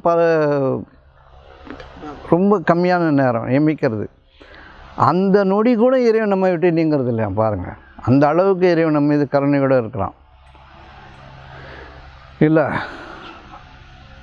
அப்படி இருக்கிற பேராற்றல் உடைய ஒன்று நம்மோடு இருக்கிறது. அதை அறியறதுக்கு நமக்கு முடியலன்னு சொன்னால் நம்ம யார்? மனம் முரண்டாக இறைவன் நிராகரிக்கிறனால மட்டும்தான் அப்படி வாழ முடியும். இமைப்பொழுதும் என் நெஞ்சில் நீங்காதான் தாழ்வாழ்க. அவனுடைய அடியொற்றி போகணும். அவன் நமக்கு கட்டளையாக்கியதெல்லாம் நம்முடைய வாழ்க்கையினுடைய அற்புதத்துக்காக தான். அந்த வாழ்க்கையை நம்ம அற்புதமாக வாழணும். இறைவனுக்கு சாட்சியாக இருக்கணும், இறைவனுடைய படைப்பாற்றலுக்கு சாட்சியாக இருக்கணும், அவனுடைய பொறுமைக்கு சாட்சி, அவனுடைய பெருமைக்கு சாட்சி, அவனுடைய புகழுக்கு சாட்சி. புகழுக்குரிய காரியங்களை செய்யணும். செய்தால் தான் இறைவனுக்கு புகழ் சேர்க்க முடியும். அப்படி நன்றி கட்ட வாழ்க்கையில் நம்ம வாழ்ந்துக்கிட்டு என்னால் அப்படி முடியல இப்படி முடியல, கஷ்டமாக இருக்குது, அதுவாக இருக்குது, இதுவாக இருக்குதுன்னா அப்படி இல்லைன்றது தான் நிஜம். வாழ்க்கையை மலர்பாதையாக தான் இறைவன் அமைச்சிருக்கிறான். சாத்தானை பற்றி எல்லா அறிவும் புகழப்பட்டிருக்குது. அவன் வழிகெடுப்பான், முன்னும் பின்னும் வலமும் புறமும் இருந்து வழிகெடுப்பேன்னு வர வாங்கியிருக்கான். பார்த்து நடந்துக்கோ. எல்லா புறங்களிலும் உனக்கு கெட்ட எண்ணம் வந்துன்னு தான் இருக்கும்.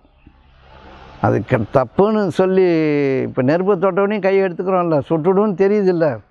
இப்போ தீய எண்ணங்கள் நம்மளை வழிகெடுத்துடும், நம்மளை வாழ்க்கை அழிச்சிடும் தெரிஞ்சு நம்ம ஏன் அதில் போகிறோம்? புறம்பேசுறது தப்புன்னு தெரியும், ஏன் மனைஞ்சு போய் அவ்வளோ ருசியாக பேசுகிறேன்னு தான் நமக்கு தெரியல. புறம்பேசுறது பொய் சொல்லி தெரியும் வரும்னு கேடு தான் இருக்குது. அது எல்லோரும் சொல்கிறாங்க புறம் பேசாத அப்படின்னு சொல்கிறாங்க. அது போய் அவ்வளோ வலுவாக அவ்வளோ டேஸ்ட்டாக ருசியாக அவ்வளோ சுவைச்சு பேசுகிறோமே எப்படி பேசுகிறோம்? அப்புறம் நெருப்பள்ளி நம்மளை மேலே போட்டுக்கிட்டு சுடுதுன்னா எப்படி சுடும்? வாழ்க்கை சூடாக தான் இருக்கும், சுட்டு தான் போகும், நெருப்பாக தான் இருக்கும், எரியத்தான் செய்யும். அதெல்லாம் தப்புன்னு தெரிஞ்சால் விட்டுற வேண்டியதானே. ஒழுக்கம் விழுப்பம் தரலான்னு ஒழுக்கம் உயிரினும் மும்பப்படும். உயிரை விட பெருசாக நம்மளுடைய ஒழுக்கத்தை நன்னெறிகளை நாம் பின்பற்றி வாழணும் இல்லை. அப்படி இல்லாமல் இதெல்லாம் கற்றுக் கொடுக்கலன்னுலாம் சொல்கிறது சும்மா பேச்சு. கற்றுக் கொடுக்குறாங்க, என்ன ஒன்று அதில் பயிற்சி தீவிரமாக கொடுக்கணும். இப்போ 5வது வரைக்கும் குழந்தைங்களுக்கு ஒரு 10 வயசு வரைக்கும் உலக கல்வியை விட அருள் கல்வி, ஞான கல்வியை புகட்டப்படணுன்றது கொஞ்சம் அவசியமாக தான் இருக்குது. எப்படி துணி துவைச்சிக்கணும், எப்படி குளிக்கணும், எப்படி சாப்பிட்ணும், எப்படி நடக்கணும், எப்படி பேசணும், எப்படி பார்க்கணும், எப்படி படுக்கணும், எப்படி தூங்கணும், எப்படி எழுந்துக்கணும், எப்படி வேலைக்கு போகணும், இதெல்லாமே கற்றுக் கொடுக்கணும். கூடவே ஆனாவனா கொஞ்சம் சொல்லிக் கொடுக்கலாம், ஏபிசிடி கொஞ்சம் சொல்லிக் கொடுக்கலாம். அது தப்பு இல்லை, கொஞ்சம் மாற்றி அமைக்கணும், வேறு ஒன்றும் இல்லை, நியாயமாக தான் இருக்குது. எல்லாம் உலகம் ஒருவாறு அன்பில் பிணைப்புன்னு தான் வாழ்ந்துட்டு இருக்குது. அங்கங்கே கொஞ்சம் குற்றங்கள் நடந்துக்கிட்டு தான் இருக்குது. பெரும்பாலான மக்கள் நல்லவங்க தான், இறைவனுடைய பேரை சொல்கிறதுனால பெரும்பாலான மக்கள் நல்லவங்களாக தான் இருக்கிறாங்க.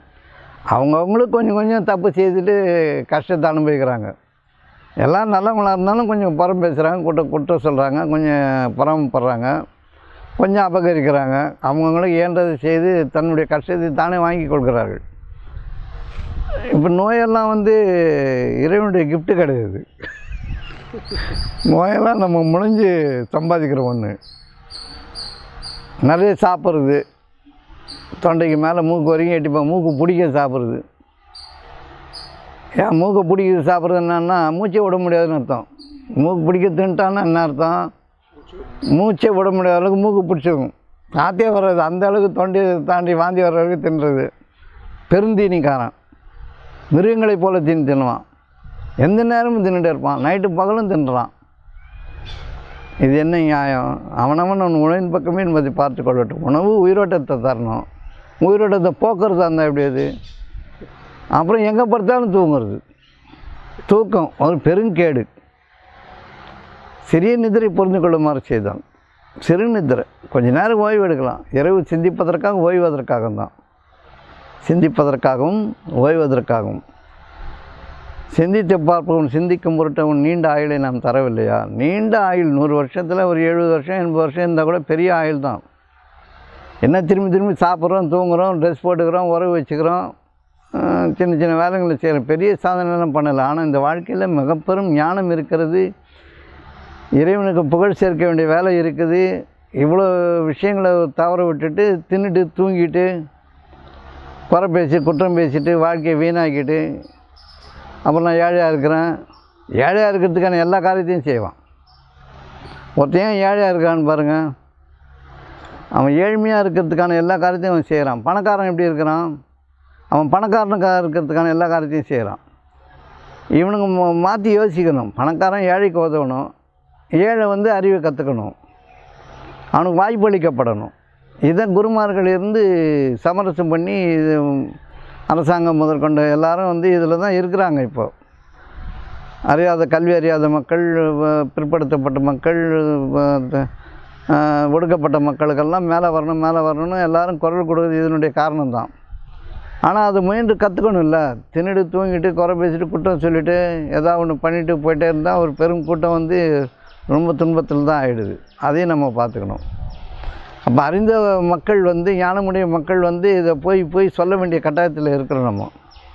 இது அவசியமானது. அதனால் நிறைய சாப்பிட்றது உடம்புக்கு கேடு, பெருந்தீனி உடம்புக்கு கேடு. அரை பேருக்கு மேலே சாப்பிடக்கூடாது. அரை பேருக்கு மேலே 10 இட்லி தின்ன முடியும்னா 5 இட்லி தின்னா போதுன்றான். அப்போ பாருங்க உங்களுடைய சிந்தனை எவ்வளோ வலுவாக இருக்குன்னு. நல்ல தூக்கம் வருதுன்னா, ஒரு நல்ல தூக்கன்றது அரை மணி நேரம் 1 மணி நேரத்துக்கு மேலே வந்தால் அது நல்ல தூக்கம் இல்லை. இரவுகள் கூட 9 மணிக்கு படுத்திங்கன்னா 12 மணிக்கு வர வரைக்கும் தான் தூக்கம், நல்ல தூக்கம். அதுக்கப்புறம் விழிப்பு தான். 1 மணிக்கு அதிகாலை பொழுது 1 மணி, அந்த அதிகாலை பொழுதில் விழிச்சிட்டு சிந்திப்பதும் ஓய்வதுமாக இருக்கணுமே தவிர, ஓய்ந்து சிந்திக்கிறதா இருக்கணுமே தவிர, என்னுடைய திருநாம ஜபம் செய்யணுமே தவிர, உங்களுக்கு என்னென்னலாம் வாழ்க்கையில் வேணுமோ அதெல்லாம் நைட்டில் சம்பாரிச்சிடணும். அந்த 1 மணிலேருந்து காலைல விடியறதுக்குள்ளே சம்பாரிச்சிடணும். விடிஞ்ச பிறகு உலகத்தில் நிறைய வேலை இருக்குது நமக்கு. எல்லாருக்கும் போய் அந்த அறிவை பயன்படுத்தி செய்ய வேண்டிய கட்டாயம் இருக்குது, உதவி செய்ய வேண்டிய வேலை இருக்குது, நெடிய வேலை நமக்கு இருக்குது. அதுக்குண்டான ஆற்றலை ராத்திரியில் சம்பாதிச்சிடணுமே தவிர, நைட்டில் 9 மணிக்கு படுத்து காலையில் 9 மணி வரைக்கும் மூச்சு போகிறது தெரியாமல் தூங்கிட்டு அப்புறம் காலையில் எழுந்து கடவுளே கடவுள் இப்படி கை கொடுக்கும். 9 மணிக்கு பாடுன்னா 12 மணி வரைக்கும் எல்லா லேப்டாப்பு சினிமா அது இது நல்லா 1 மணி 2 மணி வரைக்கும் கண்ணு முழிக்கிறது, இல்லை விருந்து வேக்காடு ஏதாவது ஒன்று போக வேண்டியது. அப்புறம் சில மக்கள் தியாகம் பண்ணுறாங்க வாழ்க்கை. நைட் ஷிஃப்ட்லாம் போகிறவங்க உலக மக்களுக்காக கண் விழிக்கிறாங்க. அவங்களாம் ஆசீர்வதிக்கப்பட்ட மக்கள். நைட் ஷிஃப்ட்டு போவாங்க 10லேருந்து 6 வரைக்கும். நைட்டில் கண்டிப்பாக அந்த பெட்ரோல் தயாரிக்கிறது, நிலக்கரி எடுக்கிறது, ட்ரெயின் ஓட்டுறது, பஸ்ஸு ஓட்டுறது, மக்கள் சேவையில் அவங்க இருக்கிறதுனால அவங்களெலாம் ஆசீர்வதிக்கப்பட்ட மக்களை தான் நம்ம பார்க்கணும். அவங்களுக்கு உதவியாக தான் நம்ம இருக்கணும். இரவு பக்கம் வேலை செய்கிற மக்கள்லாம் இறைவர்கள் அவங்க ஏதாவது தப்பு செய்தால் கூட இறைவன் மன்னிக்கிறதுக்கு போதுமானவன். ஆனால் நமக்கு வாய்ப்பு இருக்கும்பொழுது இரவுகளில் அதிகம் தூங்கிட்டு காலத்தை விரயம் பண்ணிவிட்டு சிந்திக்காமல் ஓய்வாக இல்லாமல் தூக்கம் வரலன்னு தூக்கம் மாத்திரை போடுன்னு தூங்குறது. தூக்கம் வரலன்னா முழிச்சிருக்க வேண்டியது தானே. பகல் தூக்கம், அதாவது பகல் தூக்கம் பாய்சன். பகலில் தூங்குறது விஷம் குடிக்கிறதுக்கு சமம். அப்படிலாம் தூங்குறதுன்றது அநியாயம். அது அதாவது ஒரு மோசமான ஒரு செயல்பாடு. பகல் தூக்கம் பகலில் நீங்கள் ஓய்வில் இருக்கலாம், கொஞ்சம் நேரம் ஓய்ந்திருக்கலாம். தூக்கம் கொரட்டை விட்டு தூங்குறது குடிச்சவர வரதுக்கான எல்லா வழியும் கொண்டு விட்டுடும். அப்படியும் தூங்கக்கூடாது. தூங்கினா மாற்றிக்க வேண்டியது தான். பயம் வேணும், வாழ்க்கையை பற்றி அச்சம் வேணும், இறைவனை பற்றி அச்சம் வேணும். இந்த வாழ்க்கையை வீணாக வாழ்ந்துட்டு போய் தப்பாக இருந்து நம்மளோட வாழ்க்கையை நம்மளே நரகமாக்கிறதுல எந்த லாபமும் கிடையாது. அது பெரியவங்க சொல்கிறது கேட்டு ஒழுங்காக நடந்துக்கணும். அப்படி எல்லாமே உங்களுக்கு சொல்லிட்டு தான் இருக்குது. சொல்லாமலாம் இல்லைன்னா நீங்கள் சொல்ல முடியாது. ஒரு கட்டத்துக்கு அப்புறம் அந்த பொருள் பற்றிய ஞானம் அறிந்தவுடன் அருள் தாகத்துக்கு நம்ம போகணுன்றது கட்டாயம்தான். அது வந்து அடிப்படையிலேயே இந்த கல்வி உங்களுக்கு போதிக்கப்பட்டு கொண்டு தான் இருக்குது. எல்லா குடும்பத்தையும் சொல்லலாம், கொஞ்சம் பொறுமையாக இருப்பா, ரொம்ப பேசாதப்பா, கொஞ்சம் கொடுப்பா, பணம் தானே கேட்குறான் வாங்கி கொடுப்பா, இப்படிலாம் சொல்லாமையாக இருக்குது. உங்களுக்கு சொல்லிட்டு தான் இருக்குது. அருள் கல்வி போதிக்கப்பட்டு கொண்டு தான் இருக்குது. நம்ம அதை அசட்டி ஆகிக்கிறோம். யாரை பற்றி எந்த ஒரு குறையும் குற்றமும் நம்ம ஏன் சொல்லணும்? பெரிய ஆளுங்களை பார்த்தா கை கட்டி பணிஞ்சு போயிடும், ஏழாதவங்களை பார்த்தா எகிரி குதிக்கிறோம். இது ஒரு பண்பாடாக? இதை வச்சுட்டு நமக்கு அது வரல இது வரல அப்படின்னு இப்போ நீங்கள் கேட்ட கேள்வியெல்லாம் இதை சார்ந்து தான் இருக்குது. உலக கல்வி தேவையான உலக கல்வி இல்லாமல் எப்படி உருப்படுறது? உலகஞானம். அப்போ உலகத்தை படைத்த கடவுள் எதுக்காக படைச்சிருக்காரு? இந்த அறிவெல்லாம் நீ கற்றுக்க வந்தானே, வானம் வரைக்கும் வாழணும் இல்லை? அதனால தான் வந்து பூமியில் ஒரு பிரதிநிதியை படைக்கப் போகிறேன்னு சொல்கிறோம். பூமியில் ஒரு பிரதிநிதி, இறைவனுடைய படைப்பாற்றலுக்கு சான்றாக பூமியில் ஒரு பிரதிநிதியை படைக்கப் போகிறேன்னு தான் வந்து இருக்குது. அதனால் பூமி ரொம்ப முக்கியமானது. இந்த பூமி பற்றிய அறிவு, வானம் பற்றிய அறிவு கண்டிப்பாக நமக்கு தேவையாது. ஒரு எல்லைக்கு வரைக்கும், அந்த எல்லைக்கு மேலே அந்த கல்வி அறிவு போகாது. அதுக்கப்புறம் இறையாற்றலுக்குள்ள நம்ம இறைவனுக்காக வாழாத வரைக்கும் இந்த கல்வி வந்து ஒரு பிரயோஜனம் இல்லை. இறைவனுக்காக வாழும்பொழுது இந்த கல்வி மிகப்பெரிய கல்வி தான். இது இருக்குது. இப்போ விருப்பு வெறுப்பு கடக்கிறது எப்படின்னு இவர் கேட்குறாரு. விருப்பு வந்து நல்லது, விருப்பு வந்து நல்லது, பற்று. வெறுப்பு வந்து கெட்டது. வெறுப்பு வந்து விருப்பு வந்து அது கடக்கணும், வாழ்ந்து கடக்கணும். வெறுப்பு வாழவே கூடாது. வெறுப்புன்றது ரொம்ப ஆபத்தானது. வெறுப்புகளை கடக்கிறதுனா விருப்பு தான் வாழ்க்கையை கொண்டு போகுது. இந்த விருப்பத்தின்படி நீ வாழ்ந்து அதை பொதுவாக்கணும். பிறருக்காக ஆக்கும்போது தான் நீ உயர்ந்த வாழ்க்கைக்கு போகிற. பற்றற்ற தன்மை என்பது வந்து வெறுப்படைகிறது இல்லை. இதெல்லாம் எனக்கு வேணான்னு சொல்கிறதுல இல்லை. பற்றை விடுறதுன்றது வந்து இதெல்லாம் எனக்கு வேண்டாம், இதெல்லாம் எனக்கு பயன்படாது, உலகம் வீணானது, மாயானது, அது நிற்காது, இது நில்லாச்சுகம், இப்படி புலம்பிட்டு போகிறது கிடையாது. அதை ஆழ்ந்து அனுபவிக்கணும். அந்த அனுபவத்துக்காக தான் எல்லாரும் காத்திருக்கிறாங்க. அப்போ அது எவ்வாறு இறைவனுடைய ஞானங்களை கொண்டு திருநாமத்தை கொண்டு இந்த உலகத்தை எவ்வளவு விருப்பத்தோடு, அதுதான் ஹஜ்ஜுன்றாங்க, விருப்பப்படி வாழ்க்கை.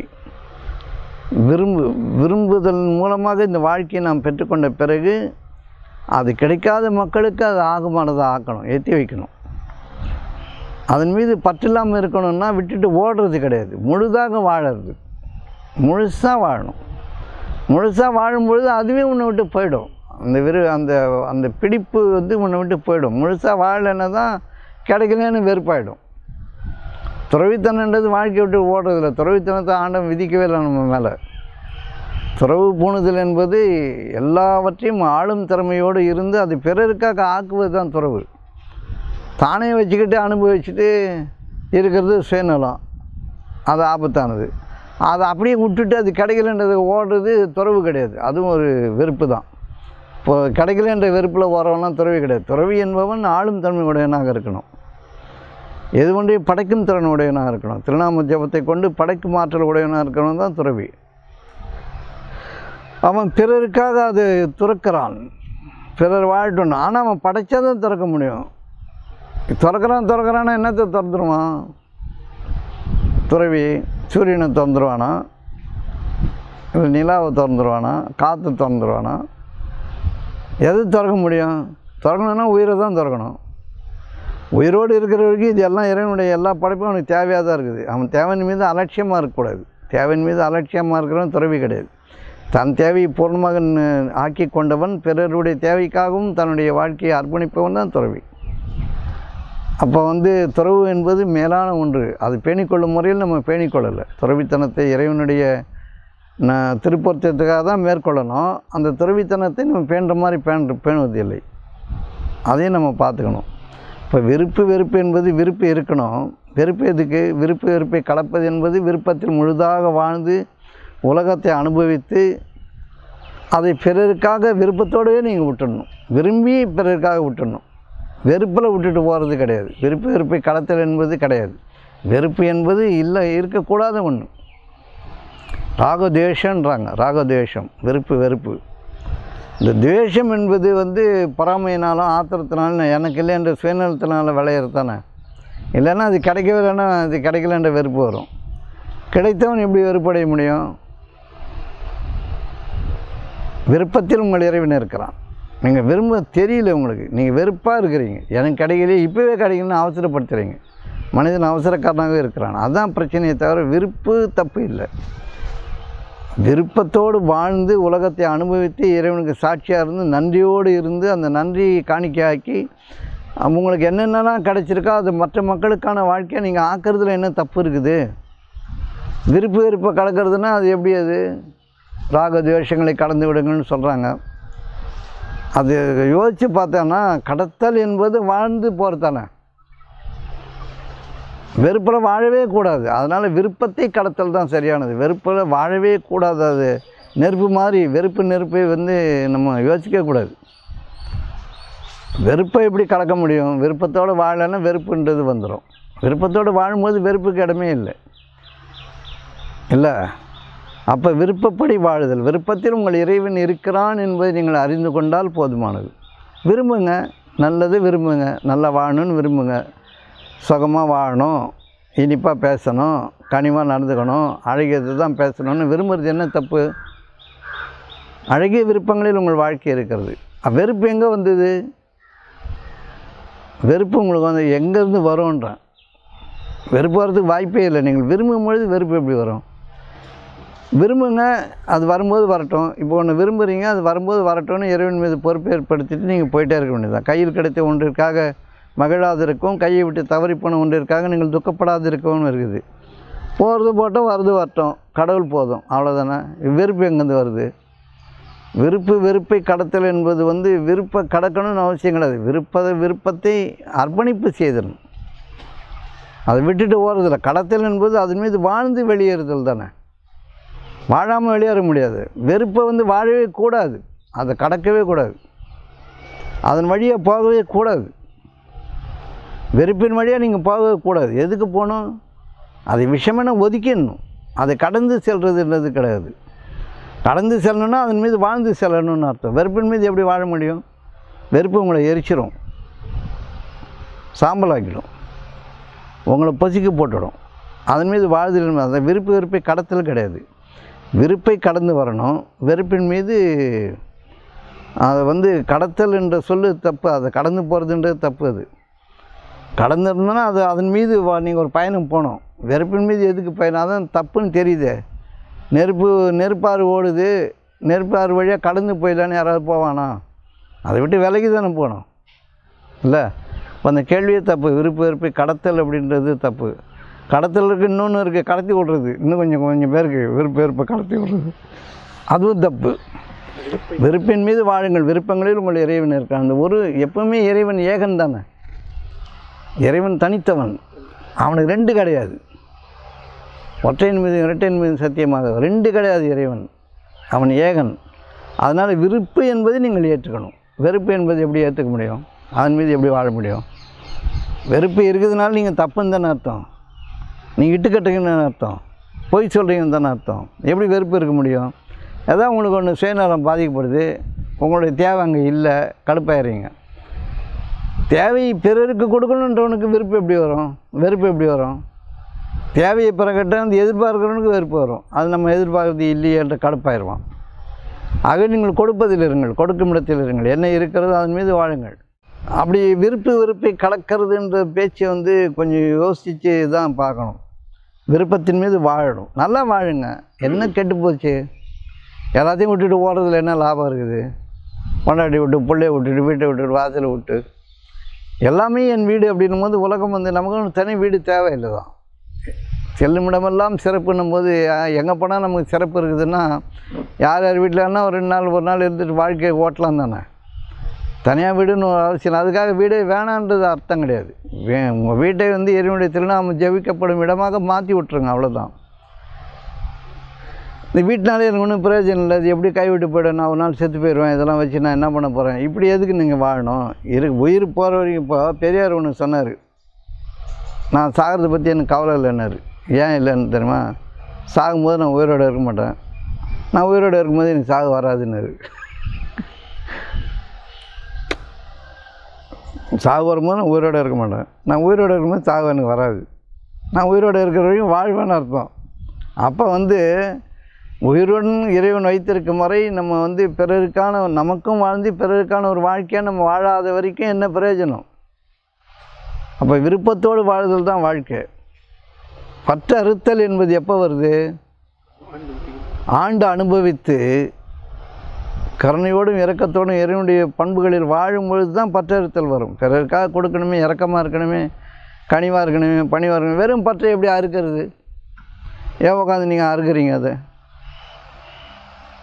கொடுத்துட்டு போயிட வேண்டியதானே? கொடுத்துட்டா அது பாட்டில் போயிட போகுது. அப்போ உங்களுக்கு இரக்கம், பணிவு, கனிவு, அன்பு, பாசம், அன்பு, நெருக்கம் இதெல்லாம் வேணும் தானே? இதெல்லாம் இறைவனுடைய திருநாமத்தில் ஜபிச்சு வாழ்ந்தோம்னா இது தானாக நடந்துட போகுது. பற்றறுத்தல் என்பது இறைவனுடைய திருநாம ஜபம் தானே. பொறுமையோடு இருங்கள், இரக்கத்தோடு இருங்கள், கனிவோடு இருங்கள், கொடுங்கள், பகிர்ந்து கொண்டு வாழுங்கள்லாம் எல்லாம் சொல்லிடுங்க. பகுத்துண்டு பல்லுயிர் உம்புதல் நூலோர் தொகுத்தவற்றெல்லாம் தலைன்னு சொல்லியிருக்குது. அது செய்ய வேண்டியதானே.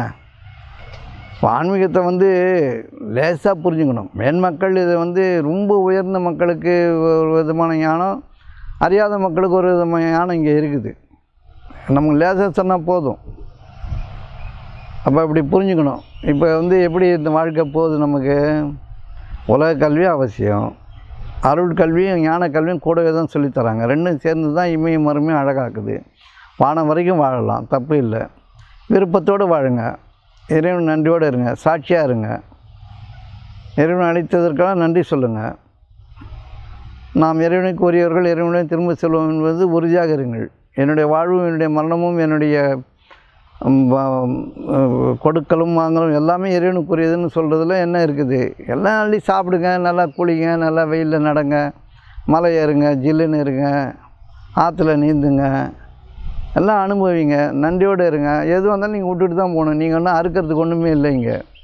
ஏன்னா இருக்கிற வரைக்கும் அறுக்கலைன்னா, கொடுக்கலன்னா சொந்தமாக வச்சுக்கிட்டிங்கன்னா பயன்படுற மாதிரி இருக்கும், ஆனால் துன்பமாக இருக்கும். பற்றறுத்தல் அப்படின்றது நல்லா வாழ்ந்தவன் தானாக பற்ற விட்டுருவான். அதை அவனை காயப்படுத்தாது.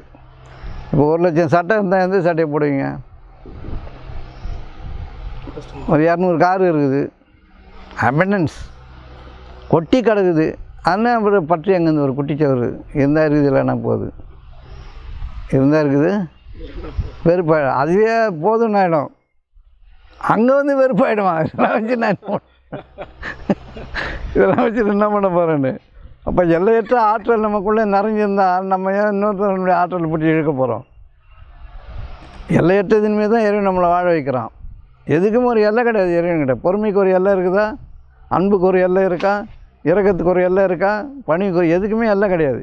இறைவன் எல்லையற்றவன், நம் வாழ்வும் எல்லையற்றது. இறைவனோடு சேர்ந்து வாழ நமக்கு துப்பு இல்லை. ஏன்னா இந்த குட்டி சாத்தானுங்கள்லாம் நிறைய சின்ன சின்னதாக வச்சுருந்துருமா, ஆத்திரம், வெறுப்பு, பொறாமை, கோபம், குட்டி சாத்தானுங்க.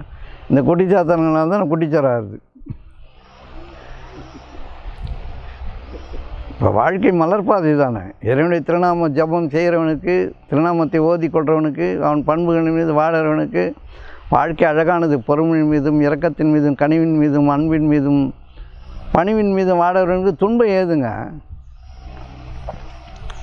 பேண்டமிக்ன்றான் திடீர்னு ஏதோ ஒன்று, கொரோனா, மரணம், எதனா ஒன்று சொல்லிவிட்டு அப்போ கூட அவனை ஒன்றும் பாதிக்காது. இறைவனுடைய திருநாம செய்கிறவனுக்கு ஒன்றுமே பாதிக்காது. அவனுக்கு அச்சமும் இல்லை, எழுப்பை பற்றி பயமும் இல்லை, அநீதியை பற்றி பயமும் கிடையாது. இறைவனை ஏற்றுக்கொண்டவனுக்கு, நற்பண்புகளை ஏற்றுக்கொண்டவனுக்கு, நற்பண்புகளில் வாழறவனுக்கு எந்த பிரச்சனையும் கிடையாது. அவன் நினைக்கே நடக்க தான். உடம்பு சரியில்லையா, சரியாகட்டும்னு சொல்ல வேண்டியது தான், சரியாயிடும்.